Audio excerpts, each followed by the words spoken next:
오늘 우리가 해야 할 질문은 평범함에 대한 겁니다.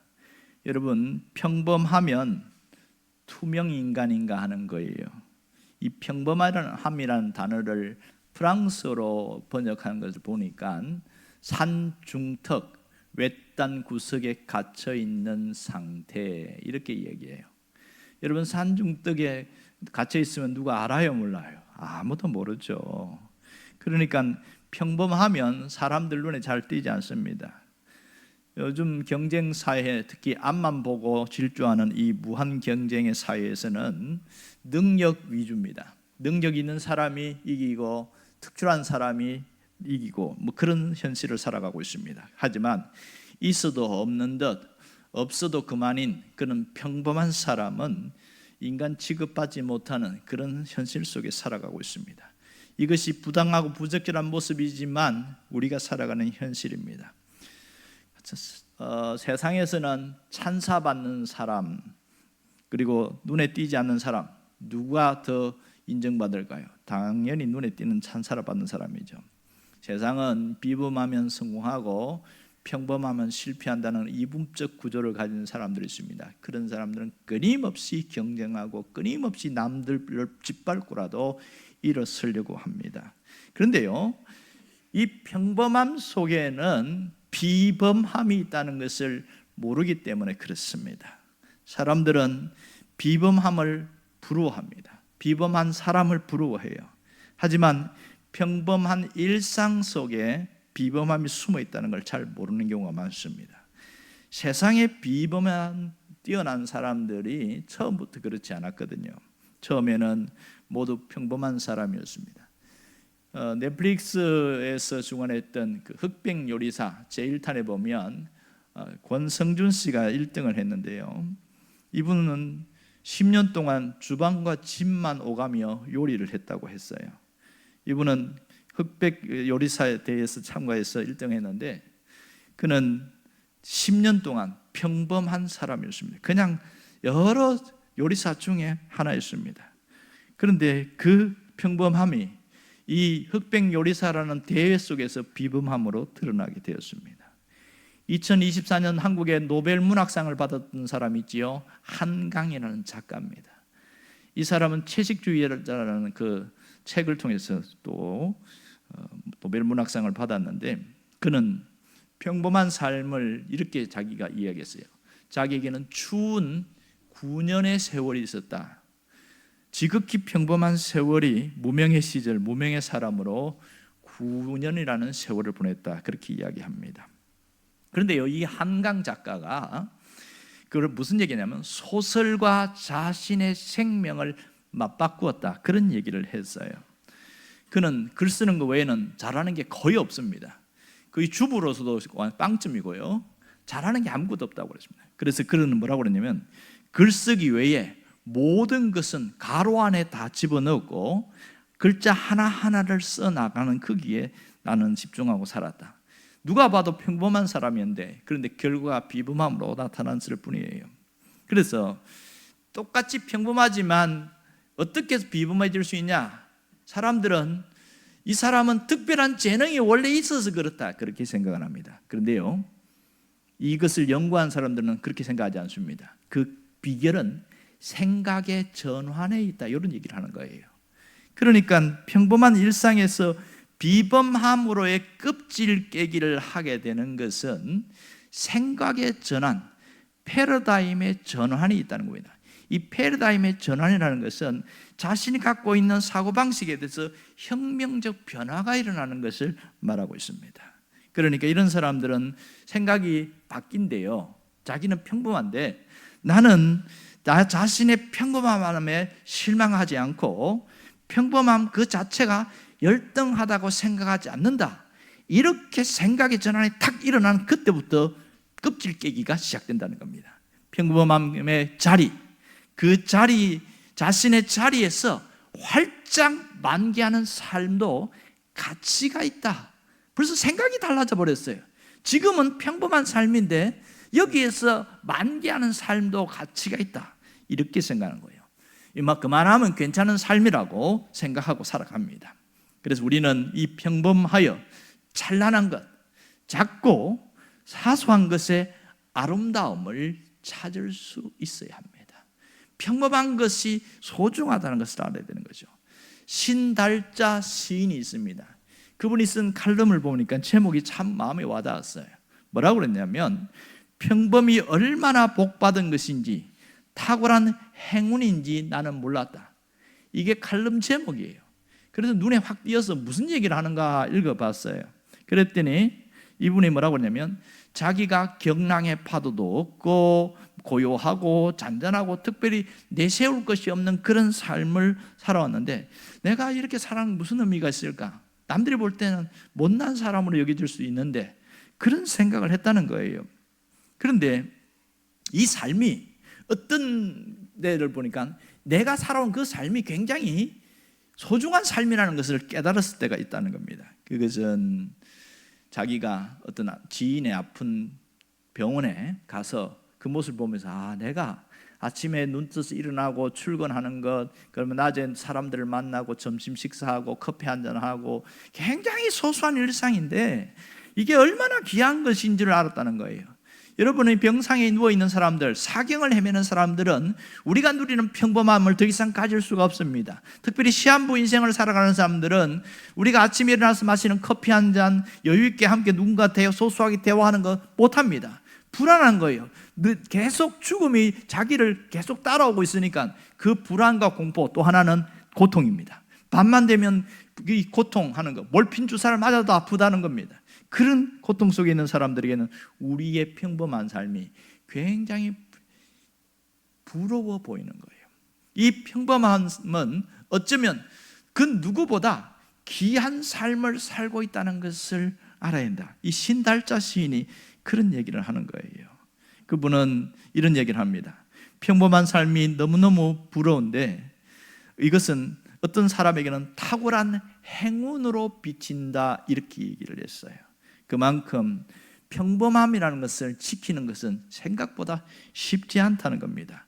이 신달자 씨는 뭐라고 그러냐면, 그 평범의 주인공은 보통 평범을 지키기 위해서 그의 가족들, 그러니까 무진장 그들이 참고 견디는 천사들이었기 때문에 가능하다, 이런 거예요. 가정의 화목을 이루는 데는 누군가가 참고 견디고 누군가가 수고하고 누군가 희생하는 그런 것이 있었기 때문에 가능하다는 거예요. 그러므로 이 평범함이야말로 인간이 바라는 적당한 온도의 어떤 행운이다, 이런 얘기, 어려운 표현을 쓰더라고요. 무슨 말인가 봤더니 그냥 평범하게 사는 것이 소중하구나, 그런 뜻인 것 같아요. 여러분, 우리의 평범한 일상에 숨겨진 은혜가 있다는 것을 알아야 합니다. 오늘도 별탈 없이 하루가 지나간다는 것, 이것을 깨달은 사람만 소중함을 압니다. 언젠가 유재석 씨가 작년 연말에 시상식에서 그런 얘기를 한 거에 있어요. 2026년에는 좋은 일보다는 무탈하면 좋겠다, 그런 얘기를 했습니다. 그리고 사람들에게 무탈하기를 바란다, 이 무탈이라는 용어를 굉장히 많이 쓰는 거예요. 기자들이 당신에는 내년에 희망의 꿈이 뭡니까? 무탈하면 되겠습니다, 이러는 겁니다. 아무 일 없이 지나가는 그것이 가장 소중하다는 겁니다. 그리고 자기 그때 후배에게 행복이라는 것은 뭔가 좋은 일이 생기는 것이 아니고 무탈하게 지나가는 것이다, 그런 얘기를 하는 거예요. 또 그걸 또 방송에 다른 사람들 듣고 얘기도 하고, 정말 하루가 무탈한 삶이 쉽지가 않거든요. 왜냐하면 우리 안에는 밖에서 환란의 비바람이 불기도 하고 내면에서 이 격동의 파도가 치기도 하는 그런 일들이 굉장히 많습니다. 2025년부터 지금까지 이어지는 젊은 사람들의 트렌드 중에 하나가 뭐냐면 아보하입니다. 아보하가 뭐냐면 아주 보통의 하루, 이 약자가 아보하입니다. 이것들이 사람들에게서 굉장히 인기를 끌고 있는데요, 무슨 특별한 사건이나 성취가 없어도 평범하게 무탈하게 하루를 보내는 그런 삶, 이것 자체가 소중하다, 이게 아보합니다. 사람들은 화려한 일상을 연출하거나 남들에게 보여주는 것을 이제는 포기하고 그저 무탈하게 하루하루를 보내는 것, 그 소중히 여기는 그 마음을 귀하게 여기더라는 거죠. 그런데 아직도 반면에 행복을 쫓기 위해서 뭔가 자기가 어떤 욕망을 이루기 위해서 막 쫓아가는 사람이 있는데 그런 사람들이 정말 성공하는 것처럼 보이긴 해요. 그런데 그분들 가까이 가서 어떤 인터뷰한 사람들 얘기 들어보면 성공했는데 왜 이렇게 허전하냐는 거예요. 성공했는데 왜 이렇게 공허하냐는 거예요. 이 사람들은 자기가 원하는 위치에 올라왔는데 마음이 뻥 뚫린 것처럼 공허하다는 거예요. 아, 내가 이렇게 공허한 것은 아직 채워지지 않아서 그래. 더 이상의 성공을 위해서 가다가 덜컥 병이 나버리는 겁니다. 어떤 분이 쓴 칼럼을 읽으면서 재미있는 생각을 했는데요, 이렇게 써놨어요. 로또를 맞으면 뭐합니까? 죽을 병에 걸렸는데 승진을 해가지고 그렇게 해서 잘나면 뭐합니까? 갑자기 차 사고 나서 병원에 들어갔는데 이렇게 써놓은 거예요. 그러니까 거기에서 핵심 뭐냐면 평범함의 삶이 소중하다는 것을 잊지 말라, 그런 얘기를 했던 겁니다. 여러분, 사실은 이 아보하라는 이 아주 보통의 하루라는 이 단어는 근거가 어디서 왔냐? 성경에서 나왔습니다. 예수님 뭐라고 그러냐면 너는 내일 일을 염려하지 말라. 하루의 근심, 걱정은 오늘 하루로 하는 것으로 족하다, 이렇게 이야기했습니다. 이 아보하, 하루의 평범한 삶을 살아왔던 사람 중에 하나가 다윗입니다. 다윗은 일상의 삶 속에서 자신의 삶에서 얼마나 이 하나님의 돌보시 있는가를 늘 느끼려고 했고 또 느끼고 살았습니다. 그래서 10편 23편 1절에 보면 여호와는 나의 목자시니 내게 부족함이 없으리로다, 이렇게 얘기하고 있습니다. 여러분, 일상의 모든 삶에 하나님이 필요를 채워주시는 것을 느끼는 사람과 느끼지 못한 사람은 많이 다릅니다. 일상 속에 숨겨진 하나님의 은혜가 있습니다. 이 평범한 일상에 숨겨진 하나님의 은혜를 찾아내는 사람, 그리고 발견하고 깨닫는 사람은 하루하루 밥 한 끼 먹고 사는 것, 그리고 사람들과의 소소한 대화, 편안한 이 잠자리, 이게 얼마나 귀한 줄 압니다. 이게 하나님의 은혜고 이게 축복임을 깨닫게 되는 것이지요. 하지만 현대 사회는 끊임없이 서로 비교하게 만듭니다. 서로 경쟁하게 만듭니다. 그럼 누가 돈을 더 많이 버느냐, 누가 더 큰 평수를 가지고 있냐, 누가 좋은 차를 갖고 있느냐, 여기에 자꾸 매료되게 만드니까 우리에게 자꾸 화려한 일상, 특별한 어떤 이벤트 뭐 그런 것을 생각하지만 정작 중요한 것은 오늘 하루 무탈 없이 지내는 것만으로도 충분하다는 것이죠. 이런 평범 속에 숨겨진 은혜가 있음을 깨닫기를 바랍니다. 이것은 세상의 기준이 아닌 하나님의 기준으로 살아가는 사람만이 깨달을 수 있는 거예요. 평범한 일상 속에 숨겨진 은혜가 있고 그 속에 비범함이 있는 겁니다. 이걸 믿고 살아간 사람 중에 하나가 누구냐? 오늘 본문에 나오는 삼갈이라는 사람입니다. 오늘 삼갈에 대해 사사기 3장 31절에 나오는데요, 다시 한번 볼까요? 다 같이. 에훗 후에는 아나스의 아들 삼갈이 있어 그 소모는 막대기로 블레셋 사람 600명을 죽였고 그도 이스라엘을 구원하였더라. 여러분, 삼갈이 누군지 아세요? 삼갈이 누군지를 아는 사람은 성경을 많이 아는 사람입니다. 대부분 교회 나왔지만 삼손은 아는데 삼갈은 잘 몰라요. 왜냐하면 성경 66권 1189장에 이 32,000절이 넘는 이 속에서 삼갈은 유일하게 여기서 딱 한 번 나오거든요. 삼갈은 사사인데도 사사인 줄 몰라요. 이 사사기에는 12명의 사사가 있어요. 대사사 6명, 소사사 6명인데 소사사라는 것은 분량이 작다 그러는 거예요. 사역도 그렇고. 그런데 유일하게 한 절 나와 있는 소사사는 삼갈밖에 없습니다. 그래서 삼갈이 누군가 사람들은 굉장히 궁금해하고 있지요. 이 삼갈은 태생부터 평범한 사람이었습니다. 아주 평범한 사람.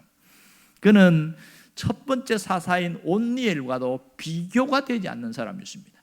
온니엘이라는 이름은 하나님의 사람이라는 뜻인데 이 삼갈은 그런 뜻도 없어요. 그리고 두 번째 사사인 에훗과도 달랐습니다. 업적이 없어요. 더 중요한 것은 이 삼갈에는 어느 지파 사람인지 몰라요. 설명이 없습니다. 보통 보면 사사들에 대해서 다 이야기할 때 누구 지파 어느 사람 이렇게 나오는데 이 삼갈은 그런 게 또 없습니다. 세 번째는 이 삼갈에 대해서 이야기하는데 그가 사사였다는 표현이 없어요. 그래서 어떤 분들은 그는 사사가 아니다, 맞다, 사사다, 이렇게 의견이 분분한 거예요. 왜냐하면 사사라는 표현이 나오지 않습니다. 다른 분들은 사사로 인정받았다고 합니다. 사사가 뭐냐? 이 말은 재판관, 다스리는 자, 그게 사사거든요. 오늘 본문에 보면 제일 먼저 뭐라고 이야기합니까? 에훗 후에는 아낫의 아들 삼갈이 있어, 이렇게 이야기합니다. 에훗이 두 번째 사사고 그 다음에 삼갈이 세 번째 사사다, 그런 뜻인데요. 여기 보면 아낫의 아들 삼갈, 이렇게 이야기하고 있습니다. 아낫의 아들, 이 아낫이 뭐냐? 아버지 이름이 아낫이라고 그럴 수도 있는데요, 아낫은 당시 가나안 신의 한 이름입니다. 전쟁의 여신의 이름이 아낫입니다. 그러면 삼갈은 유대인이 아니고 이방인이었음을 알 수 있습니다. 그는 하나님과 관계없는 이방인이었습니다. 여러분, 지금도 그렇지만 수천 년 전 당시의 유대인들, 이스라엘 사람들은 이방인들을 뭘로 본 줄 아세요? 짐승으로 봤습니다. 말하는 짐승이 이방인이었어요. 그러니 이방인이 사사로 일한다, 인정할까요? 절대 인정 못해. 그가 아무리 업적을 맡아도 나는 그 사람 못 믿어. 그것이 현실이었어요.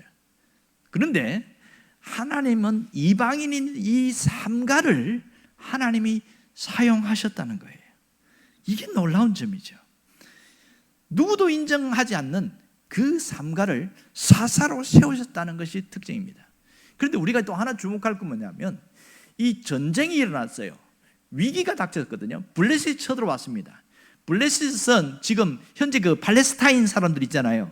그 조상이 블레셋인데, 블레셋이라는 이름이 말을 바꾸면 팔레스타인 이렇게 나옵니다. 원래 그 사람들은 저기 그리스 지역에서 와서 이주한 사람들이에요. 이스라엘 백성들이 출애굽하지 않고 애굽에 있을 때 이미 그 자리 잡았던 사람들인데, 자, 이 사람들이 침공해 오니까 얼마나 약탈을 받고 어려움이 많았겠어요. 그때 삼갈이 일어나서 싸우는데, 희한한 것은 삼갈이 갖고 나간 무기입니다. 삼갈이 뭐 갖고 나갔을까요? 소모는 막대기였습니다. 소모는 막대기. 여러분, 소모는 막대기 시골 사람들은 압니다. 그런데 우리나라 사람들이 소모는 막대기와 이스라엘 사람들의 막대기가 달라요. 우리나라 사람들은 뭐 쌀이나무 같은 거 요만한 거 있죠. 이거 갖고 막 옆에 막 이래 하면서 막 가라고 그렇게 하면 하는데, 이스라엘 나라에서 소모는 막대기가 요게 화석으로 해갖고 이게 유적으로 발견된 적이 있는데요, 길이가 한 2m 50 정도 돼요. 2.5m. 그리고 희한한 것은 끝이 뾰족하게 생겼는데 반대는 뭉텅하게 생긴 데다가 거기에다가 얇은 그 철판 같은 걸 갖고 해놨어요. 이거 어떻게 쓰냐? 소들이 말을 안 들을 때가 있잖아요. 소도 기분 나쁘면 안 가거든요. 그때 이게 뾰족하게 된 거 갖고 쿡쿡 쑤시면 바짝 놀라고 갑니다. 특히 엉덩이에 쑤시면요 깜짝 놀라가지고 말 잘 듣습니다. 그리고 일을 하다 보니까 농사 지을 때 보면 이 돌멩이라든지 뭔가 파내 될 때 그게 납작한 그걸 가지고 푹 삽처럼, 요즘 나처럼 삽이 있으면 삽을 사용하겠지만 그 당시 수천 년 전에 삽이 어디 있겠어요. 그럴 때 쓰는 게 소모는 막대기입니다. 자, 이 소모는 막대기를 들고 전쟁에 나갔어요. 저기에서 블레셋 사람들이 볼 때 무슨 생각할까요? 미쳤나? 그렇게 이야기하겠죠. 마치 다윗이 골리앗과 싸울 때 뭐 갖고 왔어요? 물맷돌과 하나는 뭐예요? 막대기 들고 왔죠. 그랬더니 이 골리앗이 화가 난 거예요. 야, 네가 나를 개 취급하냐 이러면서 막대기 들고 왔냐고 하는 거예요. 칼 들고 온 게 아니고 막대기 들고 왔다고 열받아가지고 막 이 골리앗이 막 그렇게 막 소리 지르고 그런 적이 있는데요. 자, 소모는 막대기를 들고 왔어요. 사실 말이 소모는 막대기지 그냥 나무 막대기잖아요. 이게 전쟁하는데 도움이 돼야 안 돼요. 그런데 반대로 블레셋 사람들은 계획을 하고 침공해 왔습니다. 그들은 최소한 600명 이상의 훈련받은 정규군입니다. 그들이 뭐 갖고 왔어요? 칼과 창과 방패를 들고 왔습니다. 훈련받은 군인이었어요. 하지만 이 삼갈은 한 번도 훈련받은 적도 없고 싸움을 한 경험도 없습니다. 비전문가입니다. 무기도 너무너무 변변치 않습니다. 이 막대기 갖고 가서 싸워서 이겼다, 말이 안 되는 거죠. 이걸 믿으라고 하니까 이 믿어집니까? 이게 이게 과도한 믿음을 요구하는 것처럼 보여요. 우리에게는 이걸 믿으라고 하면 이 상식적으로 말이 안 되거든요. 어떤 분이 그러면 삼갈이 천하장사 아니었겠냐 뭐 그런 추측을 해요. 그러면 천하장사가 아무리 그는 강한 사람이라 합시다. 그렇게 싸울 때 몇 명하고 싸우면 겨룰 수 있겠어요? 6명까지는 가능하겠지요. 60명? 아무리 강력해도 60명과 싸워서 못 이깁니다. 그런데 600명과 싸운다. 말이 안 되는 거죠. 이게 누가 봐도 이것은 싸움이 안 되는 거고, 무기도 그렇고 모든 상황도 그렇고 있을 수 없는 일들입니다. 이해할 수 없는 일인데요. 그런데 결과가 성경에 나옵니다. 뭐라고 그럽니까? 블렛 사람 600명이 삼갈에게 죽임을 당했다, 이렇게 이야기합니다. 이게 어떻게 가능할 수 있겠는가? 여러분, 블렛 사람 600명이 죽임을 당했다. 가능한 일이 뭐예요? 이렇게 숨겨진 게 뭐세요? 하나님이 보이지 않습니다. 하나님. 그런데 구원이라는 그 단어 속에 뭐가 있냐면 하나님이 숨겨져 있습니다. 에스더서에 하나님이라는 단어가 한 번도 나오지 않지만 모든 스토리는 하나님이 하시는 것처럼 삼갈의 이 스토리 속에는 하나님이 한 번도 없어요. 그런데요, 그 속에 누가 있었습니까? 하나님이 하셨기 때문에 가능한 일인 것을 알 수 있습니다. 이것은 하나님께서 삼갈을 통해 일으킨 기적입니다. 그러니 이것은 설명이 안 돼요. 납득이 안 돼요. 정규군 600명과 싸워서 이겼다는 게 이거는 이해할 수 없는 거예요. 블렛 사람 600명을 죽인 것은 하나님께서 삼갈을 통하여 일으킨 놀라운 기적입니다. 오늘 우리가 이걸 알아야 됩니다. 우리가 여기서 뭘 주목해야 돼요? 삼갈이 이겼다가 아니고 삼갈을 사용하신 하나님을 보라는 거예요. 우리는 그의 손에 있는 막대기가 아니라 막대기를 들고 있는 삼갈이 누구의 손에 붙들려 있는 겁니다. 그가 하나님의 손에 붙들려 있었기 때문에 민족을 구원하는 놀라운 일을 하게 되었습니다. 여러분, 삼갈과 그의 손에 있는 막대기가 무엇을 의미하는지 아세요? 여기에는 놀라운 신앙적 메시지와 또 울림이 있는 감동이 있습니다. 그것은 사람이 내가 누구냐라고 하는 것을 명함에 적어서 알리는 것보다 더 중요한 것은 내가 무슨 일을 행하고 있느냐, 이것을로 자신을 증명하는 것이 훨씬 더 중요하다는 겁니다. 누구냐는 것보다 무슨 일이라는 겁니다. 하나님이 우리를 찾을 때 너의 직분이 뭐냐, 세상에서 네가 무슨 일을 하고 있냐, 그거 묻지 않습니다. 그런데 너는 지금 어떤 사람이냐, 이렇게 묻습니다. 여러분, 하나님의 자녀라는 직분을 가진 것을 보지 네가 무슨 많은 것을 갖고 있느냐 절대로 보지 않습니다. 하나님은 지금도 관심사가 어디에 있습니까? 나 자신에 있다는 거예요. 내가 가진 것에 있는 것이 아니라 나 자신입니다. 오늘 삼손은 그도 이스라엘을 구원하였더라, 그렇게 말했습니다. 그가 사사라고 명명받을 수 있던 것은 이스라엘을 구원했기 때문입니다. 에웃에게도 이스라엘을 구원하였다. 그리고 온니엘에게도 이스라엘을 구원하였다, 그런 단어를 씁니다. 이스라엘을 구원하였다, 이 단어 속에 삼갈이 그가 사사라는 것을 알 수 있습니다. 여러분, 오늘 우리는 어떤 직분이 주어지면 열심히 하고 또 이름도 빛도 없이 알려지지 않는 그런 것을 주면 아무 일도 하지 않는 투명인 것처럼 살아가는 그런 시대로 살아가고 있어요. 하지만 하나님은 뭘 보냐? 나에게 어떤 멸관 같은 화려한 이름과 직책이 주어지지 않아도 그도 이스라엘을 구원한 사사의 삶을 살았던 삼갈처럼 오늘 내가 묵묵히 내가 맡은 일을 감당하는 것, 그것을 하나님이 주목하신다는 사실입니다. 여러분, 하나님의 역사에 쓰임받지 못할 사람은 아무도 없습니다. 다시 한번 얘기합니다. 하나님의 역사에 쓰임받지 못할 사람은 아무도 없습니다. 출신 배경, 집안 환경 변변치 않더라도 하나님이 부르시면 누구라도 쓰실 수 있다는 겁니다. 우리는 부끄러운 과거를 가진 사람은 좋은 글씨를 딱 새겨버립니다. 저 사람은 쓰레기야, 루저야. 그러나 하나님은 그런 사람마저도 쓰신다는 것을 알아야 합니다. 성경이 그것을 증명합니다. 라합이라는 여자는 철저한 이방인이었고 신전에서 봉사하는 창녀였습니다. 하지만 하나님이 이 라합이라는 여자를 쓰셨어요. 그래서 예수님의 조상이 되게 하셨습니다. 또 이방 여인 룻이라는 여인이 있습니다. 그는 이방 여인이었지만 하나님을 경외하였기에 다윗의 할머니가 되었습니다.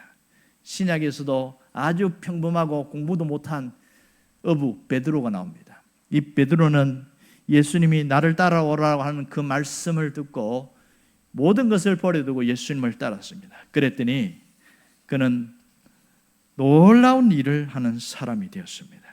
아무도 주목하지 않는 그 삶 속에 베드로를 통해서 3,000명이 회개하고 돌아오는 엄청난 일을 우리가 압니다.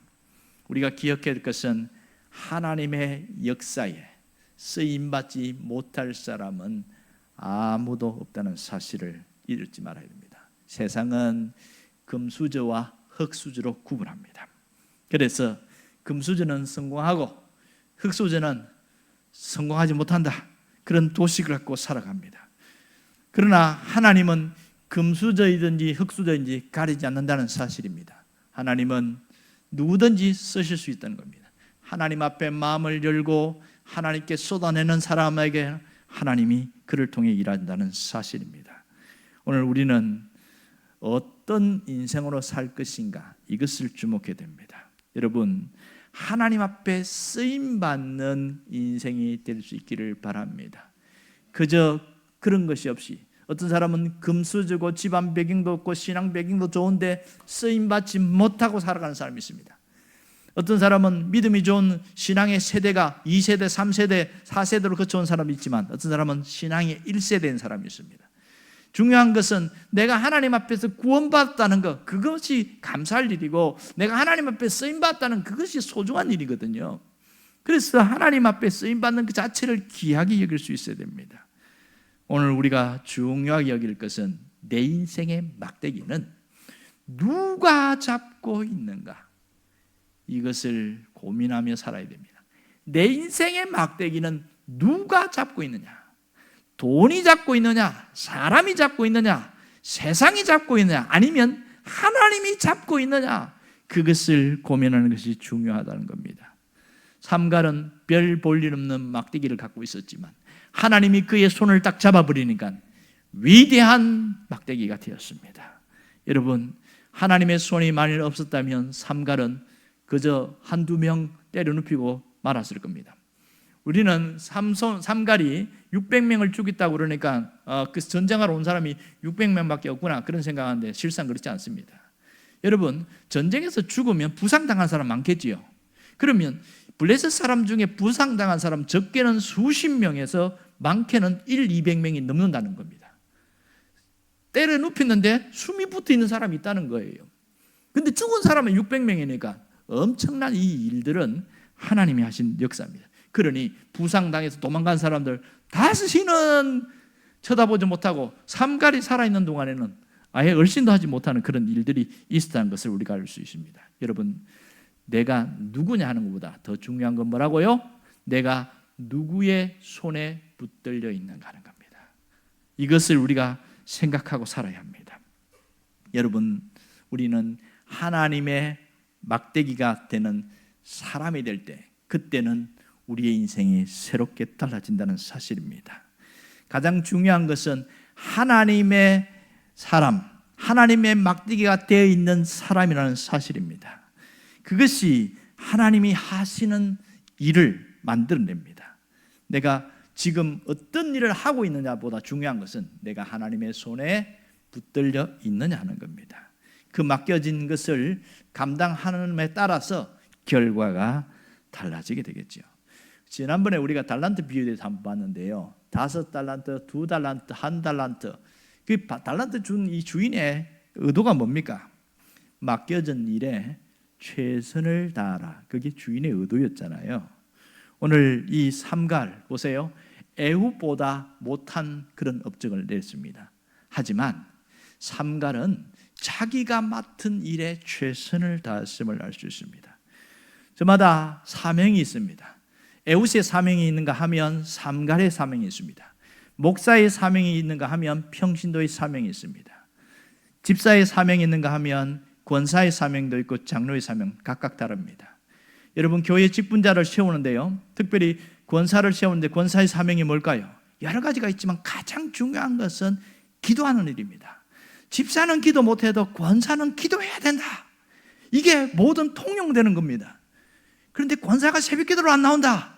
이것은 정말 회개를 많이 해야 되는 것이죠. 왜냐하면 자기 사명 감당하지 않으니까요.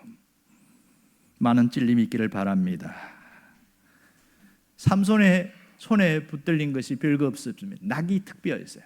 별 보잘것없는 해골 바가지, 그것이 1000명을 죽였습니다. 기드온의 손에 있던 항아리는 깨면 깨져버리는 겁니다.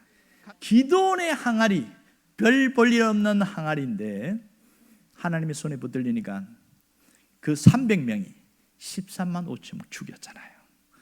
여러분, 우리는 너무 평범한 것, 작은 것, 그것을 하찮게 여기는 경향이 있습니다. 그러나 하나님은 평범한 것, 하찮은 것, 그걸 통하여 하나님이 일을 하신다는 겁니다. 여러분, 하나님은 작아도 된다, 평범해도 된다. 단지 맡겨진 사명을 잘 감당해라. 하나님은 그걸 원합니다. 제가 원고를 써놓고 나서 읽고 또 읽으면서 눈물이 나는 거예요. 마음이 울컥 와닿았습니다. 이건 나에게 하는 말이다. 내가 써놓은 거지만 또 읽으면서 하나님이 내게 주시는 메시지를 들었어요. 작은 교회고 평범한 교회, 제 마음속에 뭐가 있는지 보니까 큰 교회, 그리고 특별한 교회를 원하고 있었습니다. 그래서 회개했습니다. 부흥을 위해서 최선을 다해서 나아가지만 지금 현재 작아도 된다, 평범해도 된다. 중요한 것은 맡겨진 사명을 완수하는 것이다. 그것은 저에게 주는 메시지로 받고 하나님 앞에 다시 기도했습니다. 하나님, 내게 맡겨진 일에 최선만 하겠습니다. 링컨은 그런 얘기를 했습니다. 하나님은 평범한 당신을 제일 사랑하신다. 왠지 아세요? 링컨이 뭐라고 그랬냐면 그 이유를 말했는데요, 하나님은 평범한 사람을 가장 많이 만들었기 때문이다. 이게 상당히 울림이 됐습니다. 우리가 해마다 보면 1인 1사역을 해요. 너무나 작고 사소한 것처럼 보입니다. 그러나 내가 그 사명을 감당해낼 때 굉장히 하나님의 기중이 보이신다는 거예요. 그 자체가 하나님의 막대기로 쓰임받고 있다는 겁니다. 어떤 사람은 예배당 바닥을 쓸고 계단을 쓸기도 하고, 어떤 사람은 주방에 내려가서 토요일 날 정리하고, 그 다음에 카페에서 또 청소하고, 예배당 장의자를 또 손질하고, 너무 작아 보입니다. 누가 알아주지도 않습니다. 잠깐 왔다가 하고 가는 게 될까요? 어떤 사람은 주보를 들고 안내하기도 하고, 또 차량을 봉사하고, 주차봉 들고 왔다 갔다, 누가 안 알아줍니다. 어제 보니까 우리 주차장에 보니까 깨끗하게 청소했는데 누군가에서 청소한 거 모르잖아요. 나는 알지만. 오늘 이런 사람들 통해서 하나님 일하십니다. 하나님은 평범한 섬김을 통하여 하나님 일하십니다. 하나님의 역사는 대단하고 위대한 사람을 통해서 하는 것이 아니라 평범한 사람, 소박한 그 섬김을 통해서 진행되고 있습니다. 내게 맡겨주신 그것을 하게 될 때 하나님은 너는 하나님의 막대기로 쓰임받고 있다. 하나님은 그렇게 보신다는 겁니다. 누가 알아주든지 알아주지 않든지 내 일을 내가 감당하게 될 때에 하나님은 그것을 보고 있다는 겁니다. 하늘에서 굉장히 흡족하게 있을 겁니다. 오늘 이 시간에 보면 나와서 1인 1사역을 감당한 사람들이 굉장히 많습니다. 어떤 사람은 화분 관리하고, 그 다음에 하다못해 여기 있는 것, 보이지 않는 것 다 청소하고 하는 사람들, 그 쓰레기 그거 청소 안 하면 얼마나 지저분합니까? 그거 다 모아 버리는데 누가 칭찬해 주지 않습니다. 근데 누가 보고 있어요? 하나님이 보고 있습니다. 누군지는 모르지만 오늘 옆 사람들에게 수고 많이 했습니다. 한번 칭찬하시기 바랍니다. 고생 많이 했습니다. 오늘 우리는 사람을 보고 일하는 것이 아니라 하나님을 보고 일합니다. 그러기에 오늘 또 하나 주목해야 될 것은 하나님은 나를 통하여 하나님의 백성들을 구원하시고자 한다는 겁니다. 오늘 31절 마지막 절을 보세요. 그도 이스라엘을 구원하였더라 그랬어요. 여기서 주목할 단어가 그도라는 단어입니다. 그도라는 단어를 원문을 보면, 번역해 보면 또한, 그 역시, 그런 뜻입니다. 또한, 그 역시. 이 말은 무슨 말이냐면 9절에 나오는 온디엘이 이스라엘을 구원하였다. 그리고 15절에 보면 에웃이 이스라엘을 구원하였다. 그리고 여기서도 그도, 삼갈도 이스라엘을 구원하였다. 같은 표현을 쓰고 있다는 겁니다. 하나님은 에웃만 위대하게 보고 온디엘만 대단하게 보고 드보라나 기도만 크게 보는 것이 아니라 삼갈도 똑같이 본다는 겁니다. 그도 이스라엘을 구원하였다. 하나님은 이런 엄청난 새로운 시대를 열고 개혁을 하고 그것만 중요하게 여긴 게 아니라 그것을 잘 유지했던 에웃의 시대를 잘 이어가게 했던 삼가를 귀하게 여긴다는 사실입니다. 사실은 어떤 굵직한 것을 하는 것도 중요하지만 그것이 지속되도록 이어나가는 중간 리더는 훨씬 더 중요합니다. 오늘 우리는 곳곳에 틈을 메우는, 이러면 지저분한데, 이러면 문제가 있는데 하면서 잠을 틈을 메우는 작은 삼갈들을 통해서 하나님이 그 일들을, 역사를 진행하고 계시고 하나님이 협조케하고 하나님이 우리를 아름답게 만들어 나가신다는 사실입니다. 우리도 그도라는 단어에 집중해야 됩니다. 그도가 우리에게는 어떻게 읽겠습니까? 너도, 이렇게 말합니다. 너도 이스라엘을 구원할 수 있느니라, 이렇게 표현됩니다. 그렇다면 우리는 그 이스라엘을 구원하는 그런 민족적인 것이 없잖아요. 그런데 아무것도 없잖아요. 그런데 그리스도 안에서 하나님의 백성들에게는 이 의미가 상당히 깊이 와닿는다는 겁니다. 우리가 누구냐? 하나님이 우리를 부르신 자녀들이다. 이게 교회론입니다. 또 하나는 하나님이 우리를 세상에 보내는 제자다, 이렇게 말합니다. 두 가지가 있습니다. 세상으로 보냄을 받은 제자, 하나님의 부르심을 받은 자녀, 두 가지의 사명이 있는데 그도 이스라엘을 구원하였더라, 너도 이스라엘을 구원할 수 있느니라, 이렇게 읽어진다면 우리가 세상을 향하여 지금 구원받아야 할 사람, 구원받지 못한 그 사람들을 향하여 나를 보내신 하나님의 미션인 것을 알 수가 있는 겁니다. 우리는 지금 구원데이 새생명 축제를 하고 있습니다. 4월 19일과 26일 영혼 구원을 위해서 힘쓰는 날입니다. 하지만 대부분의 사람들은 관심 없습니다.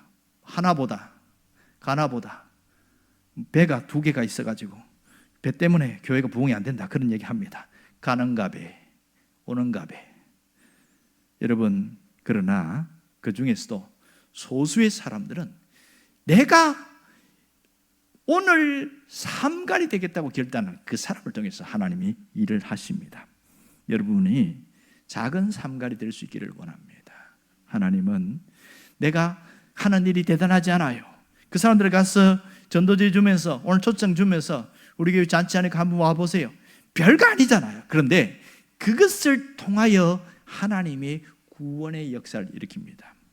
밖에 나가보니까 자살하려고 하는 사람들도 있어요. 그리고 남편이 불의의 사고로 돌아가신 분도 있어요. 그래서 정말 절망하면서 죽어가는 사람들, 내가 이 삶은 뭐하냐, 죽어야겠다, 그런 사람이 있는데 어느덧 어떤 86세 할머니가 새댁 뭐하여, 나이가 60이 다 돼가는데 새댁이라고 불러요. 그랬더니 얼굴이 시무룩한데 심각한 겁니다. 이 할머니가 복음의 내용을 뭘 알겠어요? 몰라요. 그러니까 자기가 느낀 대로 이야기한 거예요. 이분은 교회를 안 갑니다. 불도입니다. 보살이에요. 그런데 굉장히 큰 어려움을 당했습니다. 새댁 어쩌면 좋나, 이러는 겁니다. 내가 예수 믿어보니까 좋더라. 복음의 내용을 설명할 수 없으니까 뭐라고 그러냐면 너도 한번 믿어봐, 이러는 겁니다. 그 할머니의 전도를 받고 아무것도 모르고 교회에 나왔어요. 낯선 환경이죠. 절에 가면 목탁도 두드리고 향도 피우고 하니까 익숙하지만 교회는 찬송 부르지, 인사하지, 너무너무 낯섭니다. 그런데요, 탁 앉았는데 자기는 왠지 모르게 눈물이 쫙 나더래요. 그럼 막 죽고 싶은 마음이 사라지더라는 겁니다. 누가 역사한 겁니까? 하나님이 하신 일입니다. 여러분, 내가 저 사람을 예수 믿게 하겠다는 마음은 버리시길 바랍니다. 그러나 우리가 해야 할 수 있는 것은 그냥 초대하는 겁니다. 이것만은 언제든지 할 수 있습니다. 그를 통하여 우리 하나님 역사가 있습니다. 여러분 이 생각 한번 해봅시다. 만일 수천 년 전의 삼갈이 우리 교회에 와서 이 강대상에 있어서 말한다면 무슨 말을 할까요? 저는 아마도 이렇게 말할 것이 생각합니다.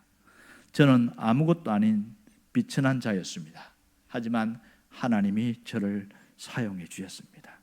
내가 쓰임받게 된 것은 하나님의 은혜입니다.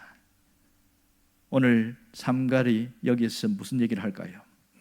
주님이 막대기 같은 나를 사용한 것처럼 영혼을 구원하는 일에 여러분을 쓰기를 원합니다. 내 생명 다하는 날까지. 녹슬어서 인생을 갉아먹지 말고 달아서 없어지는 인생이 되기를 바랍니다. 그렇게 얘기할 거라고 생각됩니다. 이 고백이 여러분의 고백이 되기를 주님의 이름으로 축원합니다. 기도하겠습니다.